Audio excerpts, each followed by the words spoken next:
그래서 Q&A 시간에만 질문하지 마시고 그 다음에 편하게 언제든지 질문을 해주시면 저는 답변을 다 실시간으로 해드립니다. 그걸 하려고 하는 목적이니까요. 편하게 질문 부탁드리고요. 제가 준비한 다낭 에코 20 가능하나? 지금 무슨 뜻이죠? 2명 부르는 거 가능하냐는 뜻인가요? 오늘도 제가 가라오케를 갔는데 그 두 팀이 똑같이 물어보시더라고요. 혹시 2대1 할 수 있냐고. 지금 그거 물어보신 거죠, 헬기 형도. 제가 2대1에 대해서 좀 알려를 드리면 2대1을 하시려면 업소를 가셔야 돼요. 그러니까 마사지 계열들 중에서 2대2가 코스로 돼 있는 곳이 있고 여자애를 데려 나와서 2대1 하는 거는 진짜로 여자애들이 제일 싫어하는 행동입니다. 왜 싫어하냐? 제가 알려드릴게요. 20을 하시려면 적어도 만약에 그런 게 있잖아요. 만약에 서로 간에 합의가 3명에서 이렇게 돼 있습니다. 예를 들어서 여자 2명이랑 남자 1명이 노는데 우리가 침대에서는 릴레이식으로 한다. 그러니까 같이 하는 게 아니란 얘기죠.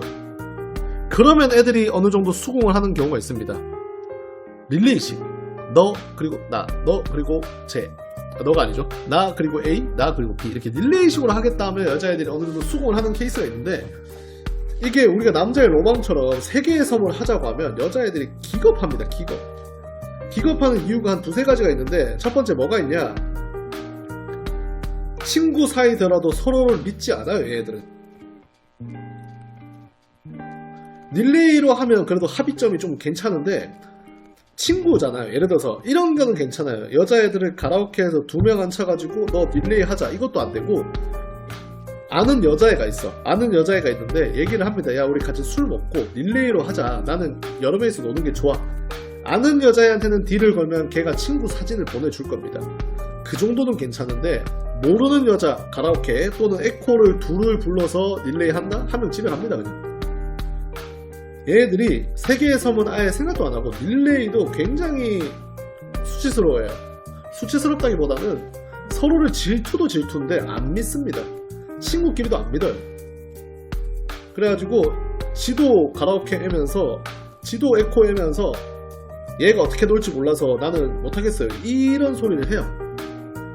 그렇기 때문에 만약에 릴레이를 하고 싶으시면 친구를 섭외하세요. 그러니까 연락하는 여자애 보고 나 풀빌라 잡을 건데 너 혹시 친구 있어? 그리고 나서 릴레이 할게 라가 좋아요.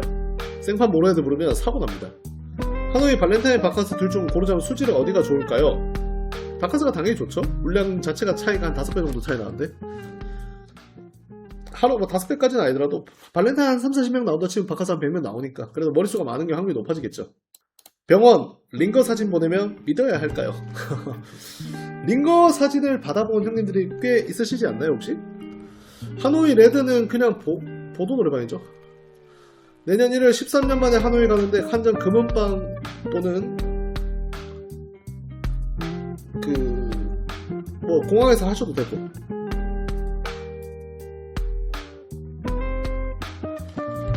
그래서 여자애들이 진짜 형님들도 그렇고 우리도 그렇고 링거 사진 엄청 많이 보내거든요. 근데 예전에는 여자애들이 이제 페이스북이나 구글에서도 서로 링거 사진까지 공유를 했습니다.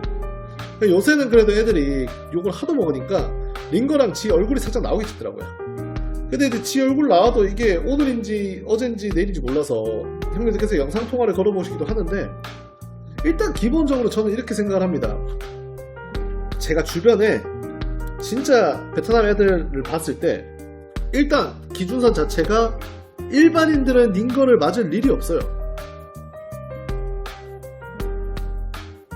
영통으로 본인 집에서 링거를 맞는 거 그거는 좀 흔한 일이긴 합니다. 왜냐면 베트남 애들은 집으로 링거를 많이 불러요.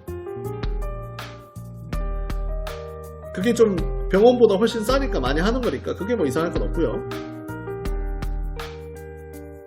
예전에 바카스에 연락처 받은 건가요? 친구 소개 밖에서 550이라는데 맞나요? 지가 50만동 뗐네요? 500입니다 500. 지가 50만동 먹었습니다. 친구한테 550 형님이 줬으면 그 친구가 그 여자한테 50 줬을 겁니다. 야 속임이 갖고 와라 이년아. 이겁니다. 최근 호치민은 일군 벤탄시장에 있는 핫한 마이방 또는 갑자기 이름 생각났는데 뭐였죠? 거기랑 그 다음에 이제 랜마 카페 다시 오픈한다고 얘기를 합니다. 그렇게 하시면 될 것 같습니다. 수수료 50만동 야무지게 떼갔네요. 아무튼 링거 사진을 보냈을 때 그거를 너무 마음에 흔들려 하지 마시고 진짜로 지네들 마음대로입니다. 단항공 한 달 출근하면 초이스 횟수 얼마나 되고 상주는 얼마나 되죠? 야, 이거 질문부터가 로진의 이게 약간 좀 그쪽 계열 냄새가 나는데, 여자애가 출근하면 초이스 얼마나 될까요? 상중하 하는 진짜 안 되는 데 많고, 솔직히 중만 돼도 한 달에 10번은 될걸요? 상들은 20번 정도는 될 겁니다. 최소 평균치로 봤을 때. 제가 이제 다낭에서 초이스를 거의 매일 가서 보면 늘 뽑히는 애들이 뽑혀요. 사람 번호는 다 똑같습니다. 그래서 링거 사진 보내도 전혀 그게 마음 흔들리지 마시고, 반문화 애들이 링거 맞는 이유는 대부분이 쳐놀아서입니다. 단적으로 말하면 일반인들 링거 맞을 일 없고, 반문화 애들이 링거 맞을 보낸 거는 밤새도록 술 먹고 놀고 하다가 아픈 겁니다. 제가 봤을 때 그렇습니다. 그리고 반문화 애들 중에서도 건실하게 사는 애들이 있거든요. 걔네들은 저는 아픈 꼬라지를 못 봤습니다. 맨날 밤새 술 먹고 놀고 뭐 하고 이런 애들이 아파요. 링거까지 맞을 정도면. 너무 제가 이렇게 편견을 가지고 말하는 걸 수도 있지만, 저는 이제 한 5년 차인데 통계로 봤을 때 좀 그렇습니다. 반문화 애들이 다 똑같지 않거든요. 정신 박혀있는 애들도 있어요. 그런 애들은 자기들이 손님들 만나고 일을 할 때도 어느 정도 스스로 리미트를 걸고 일을 합니다. 뭐 술이든 일하는 뭐 횟수든 텐션감이든. 근데 그런 리미트를 걸고 일하는 애들이 있고, 아예 그냥 리미트를 다 풀고 일하는 애들이 있어요. 손님이 뭐 하자면 예 하고 그런 애들이 있는데, 그게 이제 형님들이 좋아서일 수도 있겠지만은 그냥 지네들도 일하면서 노는 애들이 있거든요. 그런 친구들이 주로 링거를 많이 맞습니다. 본인의 체력 위쪽을 사용하기 때문에. 저는 그렇게 생각을 합니다. 운영자님이 들은 황당한 돈 요구 사례들은요. 지난번에 한번 말씀드렸었는데 요새 좀 업데이트가 많이 돼가지고 최근에 또 많은 제보들이 들어가지고 요새 그게 많아요, 형님들. 그것 좀 조심하셨으면 좋겠는데, 한국으로 오는 그 비자, 요새 관광 비자가 좀 잘 돼가지고 베트남 애들이 한국에 그렇게 오고 싶어요. 근데 한국에 와가지고 제가 하노이에 가볍게 좀 친한 여자애한테 물어보면, 한국에 있는 베트남 노래방에서 2달 일하면 하노이에서 일하는 것보다 한 달 한 2-3배 번다고 얘기하면 한 3배 정도 번다고 얘기하더라고요. 그러다 보니까 애들이 지금 막 한국에 오려고 엄청 샤바샤바를 많이 해요, 형님들한테. 본인이 관광 비자로 오면 한 달인가 2달 올 수 있는데, 그게 아니라 다른 루트를 통하면 형님들이 예를 들어서 회사를 다니면서 뭐 증빙을 해주신다거나 뭐 그런 거 해버리면 애들이 장기로 있을 수 있으니까 그거 가지고 샤바샤바 하는 경우도 많고. 근데 요새 제가 좀 느꼈을 때 여자애들이 돈 달라 하는 패턴 중에 최고가, 예전에는 아프다 막 가족 경조사 이런 거 진짜 많았는데 요새 애들이 좀 영악해진 것 같아요, 이런 부분에 있어서는. 근데 그거는 좀 있습니다. 형님들이 판단을 하실 게, 제가 아까 영상 첫 번 말씀드렸지만은 여기 애들도 반문화 애들이라고 해서 다들 반란 까진 거 아니고, 반문화 애들이라고 다들 정신없는 거 아니거든요. 미래에 대한 계획을 설계하고 있는 애들이 있는데, 대체로 돈 달라고 하는 애들은 진짜 무슨 일이 생겨서라기보다는 지네들이 사고로 치는 애들이 많아요, 개인적으로. 우리가 한국에서도 마찬가지잖아요. 주변에서 지인들한테 갑자기 돈을 빌려달라고 하거나 이런 얘기를 하는 사람들은 대체로 뭔가 개인적인 신상에 문제가 있는 사람들이거든요. 대체로 어느 정도 나이가 있는 사람들 기준으로 봤을 때. 근데 베트남 애들이 돈을 달라고 하면서 지네가 진짜 돈이 필요하고 뭐 하면 뭐 네일샵을 차리든 뭘 하든 다들 계획적으로 움직인다는 얘기죠. 근데 그게 아니라 갑자기 뭔가 돈을 달라고 하면 대부분이 진짜로 좀 안 좋은 일일 가능성이 큽니다. 물론 집에 안 좋은 일이 생겼다는 게 아니라 뭐 주식을 한다거나, 주식이 아니죠, 스포츠 토토를 한다거나 도박을 한다거나 그 불법 코인을 한다거나 이런 경우가 진짜 많아요, 애들이.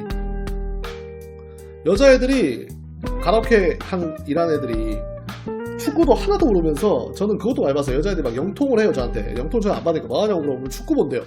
그래서 너 축구 좋아하니? 뭐 하면 축구 선수 누군지도 몰라. 그래서 근데 틀어놓고 걔네들 토토하고 있는 거죠. 그런 것도 해가지고 일반 온라인 카지노 같은 것도 엄청 많이 하더라고요. 저는 그걸 룰 잘 몰라가지고 애초에. 그래가지고 얘네들이 그냥 말도 안 되게 성의도 없이 복사 붙여넣기 해서 돈 요구를 하는 경우가 꽤 많습니다. 제가 들은 것 중에서 제일 최근에 어떤 게 있었냐면, 그런 것도 있었어요. 그러니까 아프고 누구 죽고 이런 건 지네도 식상한가 봐. 그러니까 이게 또 뭔가 유행처럼 번졌는지 모르겠는데 하노이 쪽도 특히 좀 심했던 게 여자애들이 자꾸 뭘 한대. 예를 들어서 뭐 한국어를 배우고 뭐 자기 개발을 뭔가를 한대. 근데 꼭 말도 안 되는 게 나랑 뭔가를 하기 위해서 한대. 한국어를 배워서 나랑 더 얘기를 잘하고 싶대. 그럼 네가 혼자서 유튜브 보고 책 보면 되지. 그러기 위해서 자기는 한국어 학원을 등록할 건데 돈이 부족하대. 이런 것들. 이 클래식한 거랑 좀 달라요. 클래식한 애들은 그냥 웁니다. 영통 맨날 오다가 갑자기 맨날 밝게 영통 오면서 하다가 오빠 오늘은 잘 보내서 밥 먹어서 하다가 갑자기 애가 아이라인 다 번지는 상태로 울면서 영통 와가지고 오빠 나 힘들어 한다고. 그게 클래식한 건데 요새는 애들이 그러지도 않은 것 같아요. 전부 다 뭔가 계획을 딱딱딱 세워가지고 빌드업을 하는데 형님들 입장에서는 되게 또 좀 가소로워 보일 수 있거든요. 그런 부분들이 많아가지고 저는 그것도 봤습니다. 그 가라오케 오래 일하는 애들이 뭐 하노이 아파트 한 2채씩 갖고 있는 애들이 있어요. 근데 그런 애들도 형님들한테 자기한테 남자가 마음이 있다고 생각을 하면 자기 뭐 운전면허 따야 되는데 돈 좀 달라. 운전면허비가 너무 비싸요. 아니면 뭔가 미용 피부 좀 뭔가 하는데 비싸다. 돈 좀 보태달라. 이런 것도 엄청 얘기 많이 하더라고요. 최근에 이제 예전에 제가 들었던 것 중에 제일 황당한 거는 집 문짝이 날아갔다. 집이 온통 물에 잠겨가지고 어디도 가지도 못한다. 그런 거는 제가 또 이해라도 하는데 요즘은 또 진짜 또 아까 말씀드린 것처럼 영악하고 좀 더 체계적으로 가는 것 같다 라는 그런 생각이 저는 들더라고요. 그래서 형님들이 저한테 물어보는 거 엄청 많습니다. 예를 들어서 연락 와가지고 오늘 선생님 이렇게 연락이 왔는데 돈을 줘야 될까요? 이런 것부터. 그리고 베트남 자체가 병원비가 비싼 건 맞는데 그래도 그렇게까지 돈을 많이 요구하진 않거든요. 그래서 그런 케이스들이 있으니까 형님들께서 참고해 주시면 좋을 것 같고요.